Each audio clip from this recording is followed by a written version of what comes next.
Uhum. Às vezes nós precisamos passar por várias situações que abrem a nossa mente e nos fazem enxergar com maior clareza uma certa verdade. Por isso é que há aqueles casos em que hoje eu neguei alguma verdade, alguma ideia, e amanhã estou a abraçar a mesma ideia. Então isso acontece. Então entendo nesses termos, mas eu sou categórico e acredito que o pensamento existencialista das escrituras é verdade. E mesmo que muitos não creiam nisso, contudo, no ser humano existe aquele pensamento filosófico, aquela pergunta da origem de tudo, de como tudo começou. E se nós buscar a origem de tudo, eh, fica estranho nós acreditar que o mundo foi criado, o universo foi criado a partir de uma explosão e lá se fez o mundo, houve a evolução das espécies e hoje estamos aqui, nós, a humanidade, uma humanidade que deseja viver eternamente, mas não pode viver eternamente. Uma humanidade dotada de consciência, dotada de prazer, dotada de vontade, dotada de um pensamento construtivo e de uma esperança. E quando nós olhamos para isso que é a definição do ser humano, para esses detalhes da humanidade, conseguimos ver que é simplesmente ridículo pensar que fomos criados viemos de uma explosão ou de uma evolução e a nossa vida é finita e se limita apenas nessa atmosfera real que nós temos contemplado.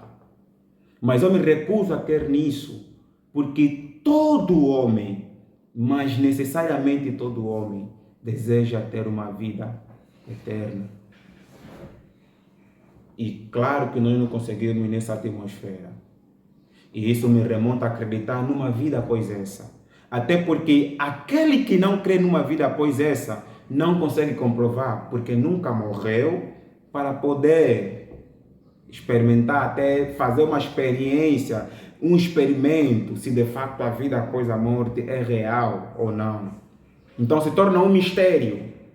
E eu prefiro acreditar nesse mistério, pois existem razões, boas razões para acreditar nesse mistério. E a palavra de Deus, a Bíblia Sagrada, nos apresenta esse mistério como algo real. E o nosso Senhor Jesus Cristo, ele venceu a morte, ressuscitou. E todos aqueles quanto creem nele,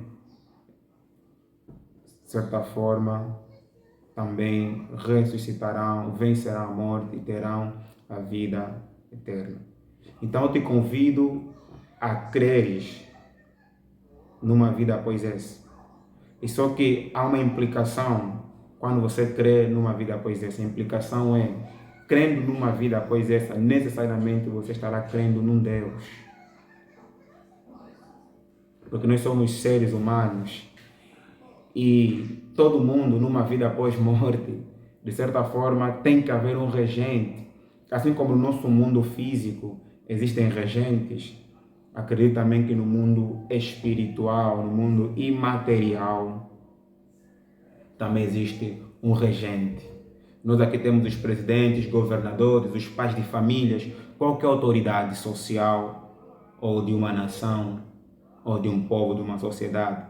Mas lá teremos o absoluto governando tudo e todos. Então essa é a implicação de se crer numa vida após essa. Então a minha tese segue assim, segue esse percurso. O desejo natural e real em todo homem, ou em alguém, de não querer morrer. Isso é uma verdade, está lá. E se isso existe no homem, então existe uma vida após a morte. E se existe uma vida após a morte, só pode existir um ser supremo que governa essa atmosfera de vida. Então, espero que você conseguiu perceber o meu raciocínio, porque, em conclusão, é isso, que se todos nós temos o desejo de não morrer, Então significa que existe uma vida após essa. E se existe uma vida após essa, existe um Deus. Daí a minha tese. O desejo natural e real em alguém ou em todo homem de não querer morrer pressupõe a existência de um Deus.